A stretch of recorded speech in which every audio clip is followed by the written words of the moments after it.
ಏನೋ ಒಂದಷ್ಟು ಹರಟೆ ಮಾಡ್ತೇನೆ, ಅದನ್ನು ಬರೆದಿದ್ದೇನೆ. ಹರಟೆ ಪ್ರವಾಸ ಮಾಡ್ತೇನೆ, ಪ್ರವಾಸ ಕಥೆಗಳನ್ನು ಬರೆದೆ. ಕಾವ್ಯ ನನಗೇನಾಯ್ತು ಅಂದರೆ ಬಹುಶಃ ಅದು ನನಗೆ ಭಾಳ ಆತ್ಮೀಯ, ಹೃದಯಕ್ಕೆ ಹತ್ತಿರ ಅನಿಸುತ್ತೆ. ನನಗೆ ನನ್ನನ್ನು ಅರ್ಥ ಮಾಡ್ಕೊಳ್ಳೋಕ್ಕೆ ಕವಿತೆ ನನಗೆ ಇಷ್ಟ ಆಗುತ್ತೆ. ನಾನು ಒಳ್ಳೆ ಕವಿ ಹೌದೋ ಗೊತ್ತಿಲ್ಲ, ಬಟ್ ಸತ್ಯ ಹೇಳ್ತೀನಿ, ನನ್ನ ಕವಿತೆ ನನ್ನನ್ನು ಒಳ್ಳೆಯ ಮನುಷ್ಯನಾಗಿ ಮಾಡಿಸ್ಲಿಕ್ಕೆ ಖಂಡಿತ ಸಹಾಯ ಮಾಡುತ್ತೆ ನನಗೆ. I am to very good human being than very good poet. Thank you. ಸಾಹಿತ್ಯದಲ್ಲೂ ಇರುವ ಕರೋನಾದ ಬಹಿಷ್ಕೃತ ವಾತಾವರಣವೆಲ್ಲ ಹೋಗಿ ನಿಮಗೆ ಎಲ್ಲ ಮನ್ನಣೆ ಸಿಗಲಿ ಅಂತ ಎಲ್ಲರ ಪರವಾಗಿ ಹಾರೈಸ್ತೀನಿ. ಮುಕ್ತಾಯಕ್ಕೆ ಕೆಲವು ಮಾತುಗಳನ್ನು ಆಡಬಹುದಾದರೆ, ಫಾರ್ ದಿ ಫಸ್ಟ್ ಟೈಮ್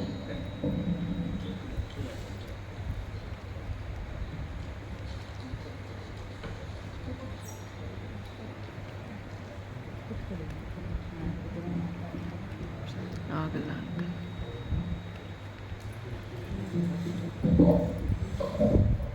ನಿಂತ್ಕೊಂಡು ಆಗಲ್ಲ ಅಂತ